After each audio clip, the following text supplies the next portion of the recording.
ये बता दें। मैं डॉक्टर अंकुर गर्ग हूँ, director liver transplant Shalby Sanar international hospital Gurgaon. Doctor साहब आज किस लिए प्रेस कॉन्फ्रेंस हुई है, क्या बताना चाहते हैं? तो इस प्रेस कॉन्फ्रेंस में मैं सिर्फ लोगों को एक अवेयरनेस देना चाहता हूँ लिवर डिजीज़ के बारे में। लिवर एक ऐसा अंग है हमारी बॉडी का जिसके बिना ऑफ कोर्स हमारा शरीर नहीं चल सकता है, लेकिन बहुत सारे रिपेयरिंग कैपेसिटी भी रखता है। लेकिन इसके साथ साथ इसका एक प्रॉब्लम भी है कि जब तक 60 से 70% लिवर डैमेज नहीं हो जाता है उसके लक्षण भी हमें नहीं पता चलते हैं।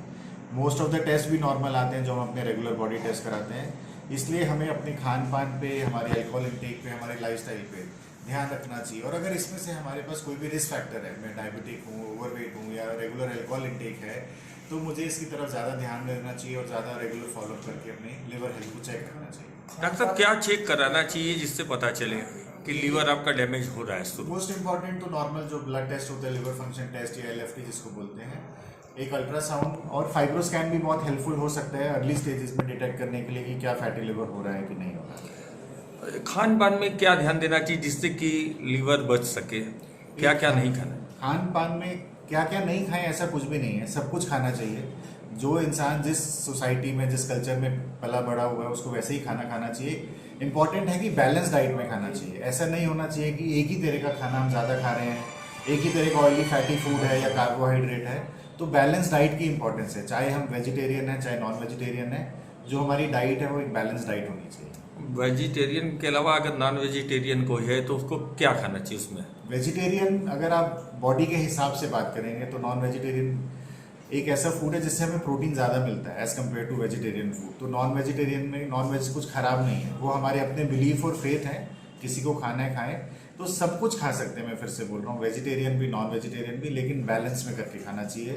Protein, carbohydrate, fibre, fruits, vegetable सबका एक प्रोपोर्शनेट मिक्स होना चाहिए हमारे पूरे 24 घंटे की डाइट में। अक्सर लिवर ट्रांसप्लांट में कितना खर्च आता है और कितना दिन लगता है इसमें?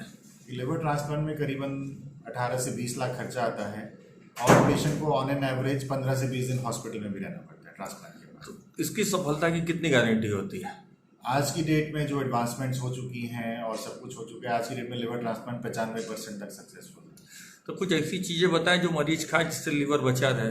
जिस तरह के यहाँ खान पान है, सबसे ज़्यादा ऑयली खाना है, फास्ट फूड है, तो कितना नुकसान करता है लिवर के लिए? देखिए, नुकसान तो बिल्कुल करता है। खाली लिवर को नुकसान नहीं करता है, हार्ट को भी नुकसान करता है और बॉडी को भी करता है।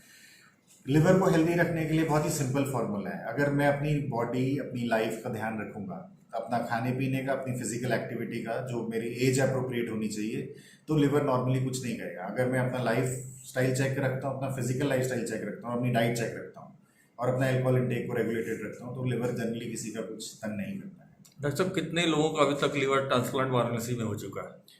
मेरे से वाराणसी के ऑलरेडी 5 लोग हैं जिनका ट्रांसप्लांट हो चुका है ना। लेकिन वाराणसी में तो ऐसे बहुत सारे और लोग भी होंगे जिनका ट्रांसप्लांट हो चुका है दूसरे हॉस्पिटल। लीवर की समस्या से जो पीड़ित हैं वैसे लोगों को क्या कहें?